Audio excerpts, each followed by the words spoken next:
तो आइए दोस्तों बात करेंगे छत्तीसगढ़ की आज के दिन भर की ताज़ा खबरों ताज़ा अपडेट के बारे में। तो आज है 4 अगस्त 2020 मंगलवार का दिन। तो वीडियो को लास्ट तक जरूर देखना दोस्तों, ताकि कोई भी खबर छूटने ना पाए। और वीडियो को लाइक शेयर और चैनल को सब्सक्राइब जरूर करना, ताकि आपको छत्तीसगढ़ से जुड़े ताज़ा अपडेट डेली मिलते रहे। तो अभी एक बड़ी खबर निकल के आ रही है। रक्षाबंधन के दिन रायगढ़ पुलिस ने बनाया कीर्तिमान, एक रक्षा सूत्र मास्य का महाअभियान। और आगे जानेंगे नाबालिग साली का अपहरण कर दुष्कर्म, आरोपी जीजा चढ़ा पुलिस के हत्थे। साथ ही बात करेंगे बेरोजगार सावधान, IT डिपार्टमेंट की नकली वेबसाइट बनाकर चला रहे फर्जी भर्ती अभियान। और आगे चीन से फैले कोरोना वायरस से भी खबर देखेंगे दोस्तों। तो चलिए दोस्तों, बिना टाइम वेस्ट किए सभी खबरों को फटाफट देखते हैं। तो आज की पहली बड़ी खबर है, तो छत्तीसगढ़ में फिर मिले 20 नए कोरोना मरीज। सोमवार को कुल 198 संक्रमितों की पुष्टि। तो रायपुर छत्तीसगढ़ में कोरोना का ग्राफ तेजी से बढ़ रहा है। रोजाना प्रदेश के अलग अलग जिलों में नए संक्रमितों की पुष्टि हो रही है। वहीं मौत के आंकड़ों में भी तेजी से इजाफा हो रहा है। इसी बीच स्वास्थ्य विभाग ने अपडेटेड मेडिकल बुलेटिन जारी कर प्रदेश में कोरोना की स्थिति को लेकर जानकारी दी है। जारी मेडिकल के अनुसार छत्तीसगढ़ में 20 और नए कोरोना मरीजों की पुष्टि हुई है। बता दें कि सोमवार को प्रदेश में 178 मामलों की पुष्टि हुई थी। इसके साथ ही मिले कुल मरीजों की संख्या 198 हो गई है। वहीं 265 मरीजों को स्वस्थ होने के बाद डिस्चार्ज किया गया और 3 कोरोना संक्रमित की मौत हो गई। तो सोमवार को मिले कुल 198 नए मरीजों के साथ प्रदेश में अब तक प्रदेश में कुल संक्रमितों की संख्या 9,820 हो गई है। इनमें से 7,256 संक्रमित इलाज के बाद स्वस्थ हो चुके हैं और 2,503 लोगों को डॉक्टरों की निगरानी में उपचार जारी है। जबकि प्रदेश में 61 लोगों की कोरोना संक्रमण से मौत हो चुकी है। तो साथ ही आगे खबर है दोस्तों, कोरोना देश में, तो देश में संक्रमण से ठीक होने वालों मरीजों का आंकड़ा 12 लाख के पार। रिकवरी रेट 66% से अधिक हुआ। अब तक 18.55 लाख केस। तो देश में कोरोना से मरीजों का आंकड़ा 18,55,331 हो गया है। इसी के साथ ही ठीक होने वाले मरीजों का आंकड़ा भी सोमवार को 12 लाख के पार हो गया है। अब तक 12,29,171 मरीज ठीक हो चुके हैं। अच्छी बात यह है कि रिकवरी रेट इस समय 66.34% है। मतलब हर 100 मरीजों में 66 लोग ठीक होते जा रहे हैं। 38,969 लोगों की मौत हो चुकी है। सोमवार को 24 घंटों में 50,488 नए मामले सामने आए। सबसे ज़्यादा महाराष्ट्र में 8,968 और आंध्र प्रदेश में 7,822 लोगों की कोरोना रिपोर्ट पॉजिटिव आई। देश में सोमवार को 43,070 लोग ठीक भी हो गए। 806 लोगों की मौत हुई है। तो आगे बढ़ते हैं दोस्तों, आगे खबर है नाबालिग साली का अपहरण कर दुष्कर्म, आरोपी जीजा चढ़ा पुलिस के हत्थे। तो बिलासपुर नाबालिग साली का अपहरण कर दुष्कर्म करने वाले आरोपी को पुलिस ने धर दबोचा है। पुलिस ने बताया कि आरोपी ने अपनी साली को बहला फुसलाकर अपने झांसे में ले लिया और फिर उसे भगाकर अपने साथ ले गया। मामले की जानकारी नाबालिग के पिता को होने पर इसकी शिकायत थाने में दर्ज कराई, जिसके बाद दबिश देकर आरोपी को गिरफ्तार किया गया। तो दरअसल नाबालिग के पिता ने 26 जुलाई को सरकंडा थाने में नाबालिग बेटी का अपहरण होने की रिपोर्ट दर्ज कराया था।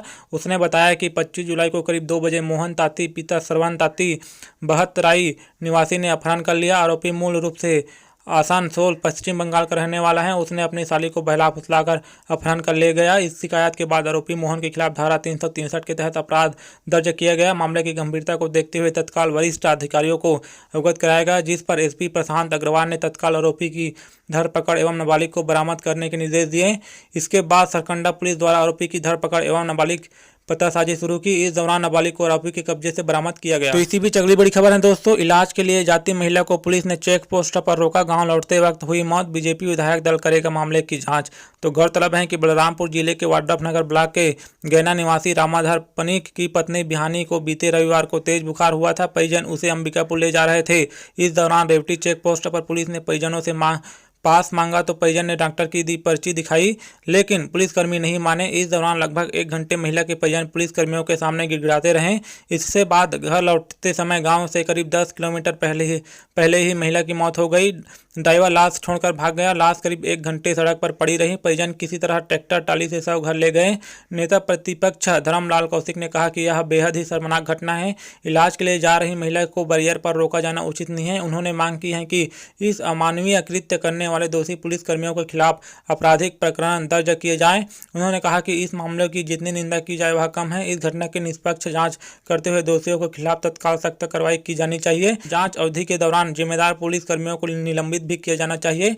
कौशिक ने कहा कि राज्य सरकार की ओर से पीड़ित परिवार को आर्थिक सहयोग भी तत्काल दिया जाना चाहिए। तो आगे बढ़ते हैं दोस्तों, आगे खबर है बेरोजगार सावधान, IT डिपार्टमेंट की नकली वेबसाइट बनाकर चला रहे फर्जी भर्ती अभियान। तो रायपुर बेरोजगारी से बड़ा कोई अभिशाप नहीं है। एक अदद नौकरी नौकरी के लिए दर दर की ठोकर खाने वाले बेरोजगार नौजवान ऑनलाइन की इस दौर में अनेक बार फर्जी वेबसाइट के झांसे में आकर ठगी के शिकार बन जाते हैं। ऐसी एक फर्जी वेबसाइट टैक्स डिपार्टमेंट .in को लेकर आयकर विभाग ने बेरोजगारों को आगाह किया है। आयकर विभाग की ओर से बताया गया है कि टैक्स डिपार्टमेंट .in के नाम से बनाई गई फर्जी वेबसाइट में रायपुर इनकम टैक्स डिपार्टमेंट के नाम और निशान का इस्तेमाल करते हुए विभाग में चपरासी, ड्राइवर, स्टेनोग्राफर, टैक्स और टैक्स इंस्पेक्टर की नौकरी का झांसा दिया जा रहा है। छत्तीसगढ़ आयकर विभाग ने स्पष्ट किया है कि इस वेबसाइट से किसी भी तरह का उसका कोई वास्ता नहीं है। लोग जागरूक रहें और इस तरह की फर्जी वेबसाइट्स के झांसे में न आएं।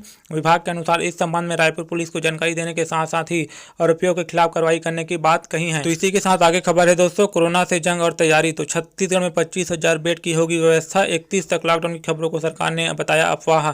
तो प्रदेश में कोरोना संक्रमण के बढ़ते मामलों की वजह से इलाज की सुविधाएं बढ़ाई जा रही हैं। सरकार के दावों की माने तो जल्द ही प्रदेश में 25,000 बेड की व्यवस्था होगी, यानी सरकारी निगरानी में 25,000 लोगों का इलाज हो सकेगा। तो यह आंकड़ा प्रदेश के हर जिले में तैयार किए जा रहे हैं। कोविड केयर सेंटर के बिस्तरों का है।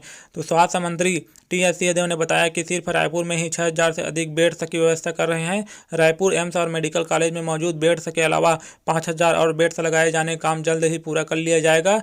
यह है मौजूदा व्यवस्था। तो वर्तमान में प्रदेश में सभी जिलों में कुल 157 कोविड केयर सेंटर्स हैं। 18,598 बेड इन सेंटर में फिलहाल मौजूद हैं। प्रदेश में अभी 2,559 एक्टिव कोरोना संक्रमित हैं। बालोद जिले के कोविड केयर सेंटर में 1,055, बलौदाबाजार, भाटापारा, बेमेतरा और कांकेर में 550 और रायपुर में 4,350, राजनांदगांव में 310 बेड मौजूद हैं। तो बने रही दोस्तों। तो आगे बढ़ते हैं। तो जसपुर में वारदात। तो शराब की दुकान को लूटने घुसे बदमाश, रुपये नहीं मिलने पर कर्मचारियों को पीटा। सुबह जंगल में मिले हथियार और बाइक। तो छत्तीसगढ़ के जसपुर में रविवार देर रात बदमाशों ने एक शराब की दुकानों को लूटने का प्रयास किया। दुकान में रुपये नहीं मिलने पर बदमाशों ने कर्मचारियों की पिटाई कर दी और उसके मोबाइल व रुपये छीन लिए। पुलिस ने घेराबंदी की, लेकिन बदमाश भाग निकले। अगले दिन सोमवार सुबह जब ग्रामीणों ने जंगल में हथियार देखे तो पुलिस को सूचना दी। घटना कोतबा थाने क्षेत्र की है।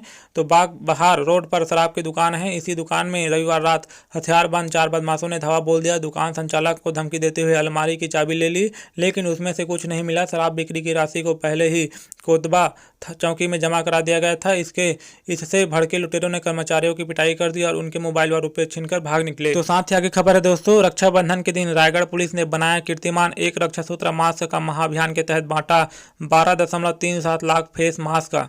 तो रायगढ़ पुलिस ने रक्षाबंधन के अवसर पर एक रक्षा सूत्र मास्क का महाअभियान के तहत 12.37 लाख फेस मास्क का वितरण कर एक नया कीर्तिमान बनाया है। Golden book of world record ने रायगढ़ पुलिस के इस अनूठे अभियान को वर्ल्ड रिकॉर्ड के रूप में दर्ज किया है। इस अभियान के तहत अन्य रिकॉर्ड एजेंसियां मॉनिटरिंग कर रही हैं। तो रायगढ़ पुलिस ने रायगढ़ वासियों के सहयोग से प्राप्त मास्क को रक्षाबंधन के दिन एक रक्षा सूत्र मास्क का जागरूकता महाअभियान के रूप में चलाते हुए लोगों को मास्क पहनने का संदेश दिया। पुलिस ने रक्षाबंधन के दिन कोरोना संकट को देखते हुए बहनों को राखी के साथ रक्षा सूत्र के रूप में मास्क भाइयों को देने और भाइयों को बहन को मास्क गिफ्ट देने के लिए प्रेरित किया। इस अभियान में 7 से 8 लाख मास्क बांटने का लक्ष्य तय किया गया था, लेकिन लोगों से 12.37 लाख अंतिम दिन तक प्राप्त होने पर उसे वितरित किया गया। रायगढ़ पुलिस अधीक्षक संतोष सिंह ने बताया कि कुल 362 विभिन्न संस्थानों संगठनों के सहयोग से प्राप्त 12.37 मास्क को 985 पुलिस कर्मियों और 7,500 वॉलंटियर्स के सहयोग से पूरे रायगढ़ जिले में बांटा गया। इसके अलावा विभिन्न संस्थाओं व लोगों ने अनुमानित 2.5 लाख मास्क बांटे। इस तरह से जिले में रिकॉर्ड 14.87 लाख मास्क का वितरण किया गया। तो इसी बीच अगली बड़ी खबर है दोस्तों, रायपुर कोरोना को हराकर लौटा परिवार। अब घरेलू नुस्खों की मदद से कर रहे हैं इम्यूनिटी बढ़ाने के लिए लोगों को जागरूक। तो शहर के इसी कॉलोनी से संक्रमित पाए गए एक ही परिवार के 4 सदस्य कोरोना संक्रमण को हराकर घर लौट आए। इनमें संक्रमित पाई गई महिला ने अब लोगों को जागरूक करने का अभियान शुरू कर दिया है। YMS योग म्यूजिक स्पोर्ट्स फाउंडेशन नाम की संस्था से जुड़ी इस महिला ने बताया कि कोरोना को मुस्कुराकर हमने हराया है। बीते 7 दिनों में अस्पताल में रहते हुए यह सीखा है कि शरीर की इम्यूनिटी अच्छी करनी बेहद ज़रूरी है, इसलिए हम अब लोगों को भी जागरूक कर रहे हैं। फ़ोन पर देते हैं जानकारी। तो महिला ने बताया कि आसपास के लोगों और रिश्तेदारों को जब इस बारे में पता चला कि हमें कोरोना हुआ है तो सभी डर गए थे, मगर जब हम ठीक होकर घर लौटे तो सभी में इनके लिए काफ़ी जिज्ञासा है। हमने अपनी इम्यूनिटी बढ़ाने के लिए लगातार विटामिन सी, जिंक वाले फूड लिए। गार्गलिंग और स्टीम लेने से हमें काफ़ी फ़ायदा मिला। गर्म पानी, अजवाइन, लौंग वगैरह डालकर इसकी भाप लें। नींबू पानी, दालचीनी, लौंग वाला काढ़ा, फल और प्राणायाम की वजह से हम जल्दी ठीक हुए। अब यह सभी से फ़ोन पर ऐसा ही करने को कह रहे हैं। हमारे आसपास रहने वाली फैमिलीज भी इससे शुरू किया है। तो साथ ही आगे खबर है दोस्तों, खुशखबरी, आईपीएल के साथ ही यूएई में महिलाओं का भी होगा आईपीएल जैसा टूर्नामेंट। बीसीसीआई ने बनाई योजना। तो नई दिल्ली, आईपीएल का आयोजन यूएई में कराने का फैसला तो हो गया था, लेकिन अभी यह स्पष्ट नहीं था कि महिला क्रिकेटरों के लिए भी भारतीय क्रिकेट कंट्रोल बोर्ड ने कोई योजना बनाई है या नहीं। लेकिन अब फैसला हो गया है कि पुरुषों की आईपीएल के साथ ही महिलाओं का भी आईपीएल जैसा एक टूर्नामेंट संयुक्त अरब अमीरात में ही खेला जाएगा। बीसीसीआई ने भारत में बढ़े कोरोना वायरस के मामलों के चलते आईपीएल का आयोजन इस बार 19 सितंबर से 8 नवंबर तक कराने की घोषणा की है। रविवार को आईपीएल गवर्निंग काउंसिल की बैठक में होनी है, जिसमें से इस आयोजन से जुड़े मुद्दे तय किए जाएंगे। लेकिन महिला आईपीएल को लेकर स्थिति अब स्पष्ट नहीं थी। हालांकि बीसीसीआई अध्यक्ष सौरव गांगुली ने रविवार सुबह स्पष्ट कर दिया कि महिलाओं की आईपीएल भी आयोजित होने जा रही है। गांगुली ने कहा कि मैं इस बात की पुष्टि करता हूं कि वुमेन आईपीएल भी होगा, जिससे हमारी राष्ट्रीय टीम के लिए भी जगह है।